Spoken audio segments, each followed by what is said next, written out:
நாஞ்சில் பிரேமா சமையலுக்கு உங்களை அன்போடு வரவேற்கிறேன். இன்றைக்கி நான் ஹயக்ரிவர் பிரசாதம் செய்து காட்டுறேன்.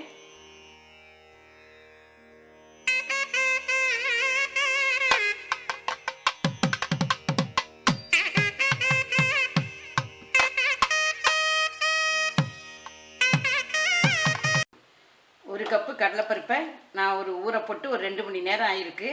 இதை நம்ம வேக வச்சு எடுத்துடலாம். இப்போ குக்கு வெந்துருச்சான்னு பார்ப்போம். சவுண்டு அடங்கிருச்சு.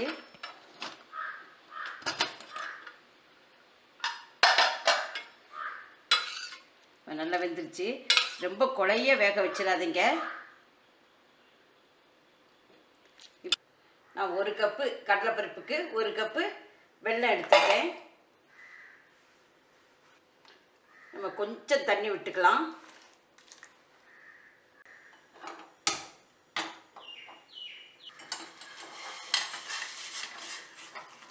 வெல்லம் கரைஞ்சா போதும். இப்போ வெல்லம் கரைஞ்சிருச்சு. இப்போ கடலைப்பருப்பை போட்டுடலாம்.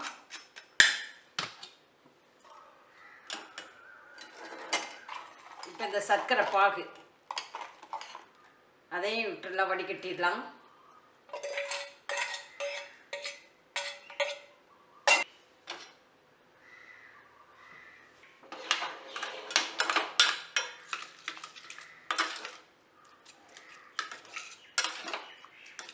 இது கொஞ்சம் அடுப்பில் இருக்கட்டும். இது கொஞ்சம் அப்படியே வேகட்டும் சர்க்கரை பாகில். நம்ம அதுக்கடையில் கசகசாவை வறுத்துடலாம்.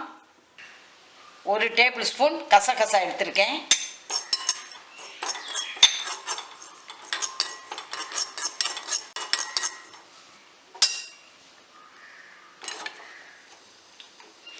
இப்போ அதை எடுத்துடலாம். தீயை கொஞ்சம் மீடியம் ஃப்ளேம்லேயே வச்சுக்காங்க. இப்போ நம்ம நெய்யில் முந்திரி பருப்பு, பாதாம், கிஸ்மிஸ் எல்லாம் வறுத்து எடுத்துக்கலாம்.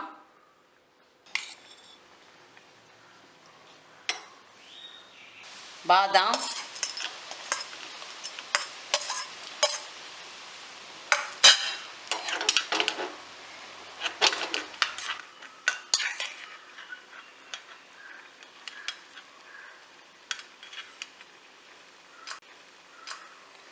பாதாம் வறுப்பட்டுட்டு இப்போ நம்ம முந்திரி பருப்பை போட்டுடலாம்.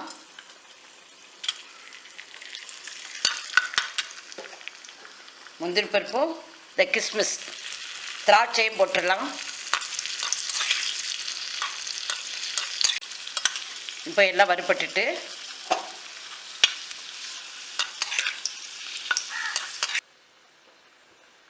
இப்போ இந்த கசகசாவை வறுத்து வச்சிருக்கிற இந்த கசகசாவையும் போட்டுடலாம்.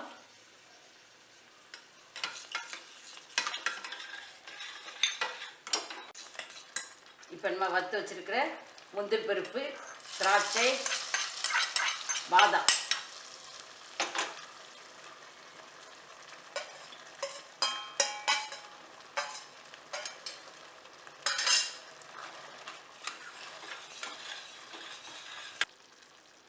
ஏலக்காய் போட்டுக்கலாம்.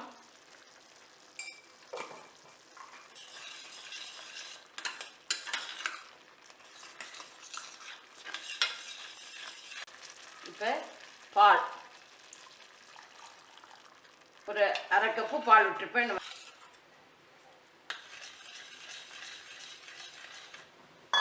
ஹயக்ரிவர் பிரசாதம் ரெடி ஆயிடுச்சு. ஹயக்ரிவர் பிரசாதம் இப்போ ரெடி ஆயிடுச்சு. இப்போ ஸ்கூல் திறந்துருக்கு. இதை நைவேத்தியமாக நம்ம செய்து ஹயக்ரிவரை வழிபட்ட குழந்தைகளோட கல்வி செல்வம் வளரும். இதை மாதிரி அடிக்கடி செய்வது மிகவும் சிறப்பு. இப்போ பள்ளிக்கூடம் திறந்து எல்லா குழந்தைகளும் ஸ்கூலுக்கு போக ஆரம்பிச்சிருப்பாங்க. எல்லா குழந்தைகளுக்கும் என்னுடைய புது கல்வி ஆண்டு வாழ்த்துக்களை தெரிவிச்சுக்கிறேன். இதை செய்து பாருங்கள்.